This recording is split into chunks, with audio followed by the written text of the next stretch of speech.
Nahid Rana BPL দিয়েই খুলেছে ভাগ্য, কিন্তু সাদা বলে এখনও নিজেকে করতে পারেননি পাকাপোক্ত। এখন পর্যন্ত খেলেছেন মাত্র একটি আন্তর্জাতিক টি-20 ম্যাচ।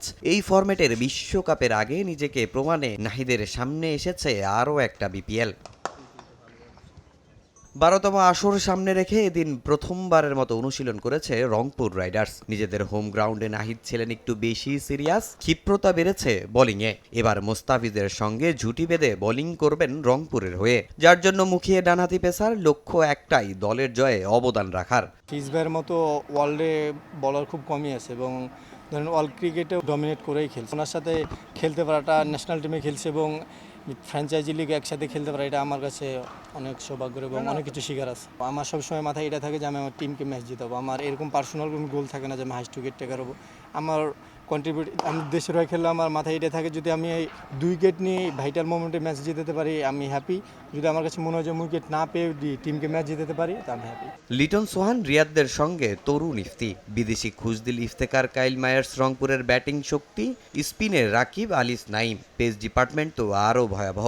সেরা কম্বিনেশন নিয়ে এবারের আসরে দারুণ কিছুর অপেক্ষায় রংপুর রাইডার্স। কোনো টিমই ছোট করে দেখার বিষয় না, কারণ প্রত্যেকটা টিম নিজের জায়গা থেকে বেস্ট এবং নিজের জায়গা থেকে শক্তিশালী। আমাদের টিমে দেখেন এক্সপিরিয়েন্স প্লেয়ার আছে, তারপর যদি বলেন ইয়াং প্লেয়ারও আছে, তো সব মিলাই আলহামদুলিল্লাহ।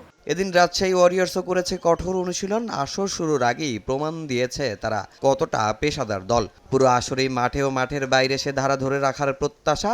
অভিজ্ঞ মুশফিকের সঙ্গে তরুণ আকবর সাকলাইনদের মেলবন্ধন দেখাচ্ছে বড় স্বপ্ন। প্রফেশনাল আমরা যখন প্র্যাকটিসে নেমে যাই বা ম্যাচে ইনভলভ হয়ে যাই, প্রত্যেকেই আসলে শুধু ক্রিকেটটা নিয়েই ভাবে। যেটা মুশফিক ভাইয়ের কথা বললেন, অবশ্যই তাকে টিমের মধ্যে পাওয়া একটা বড় ব্লেসিং। আমি বলবো যে তার থেকে আসলে অনেক কিছু শেখার আছে এবং আমার মনে হয় যে প্রত্যেকটা প্লেয়ারই তার থেকে নিতে পারে। রাজশাহী মধুর সমস্যায় অধিনায়কত্ব নিয়ে, তবে শোনা যাচ্ছে নাজমুল হোসেন শান্তর ওপরই দলের দায়িত্ব দেবে নবাগত রাজশাহী ওয়ারিয়র্স। তামিম হোসেন, সময় সংবাদ, ঢাকা।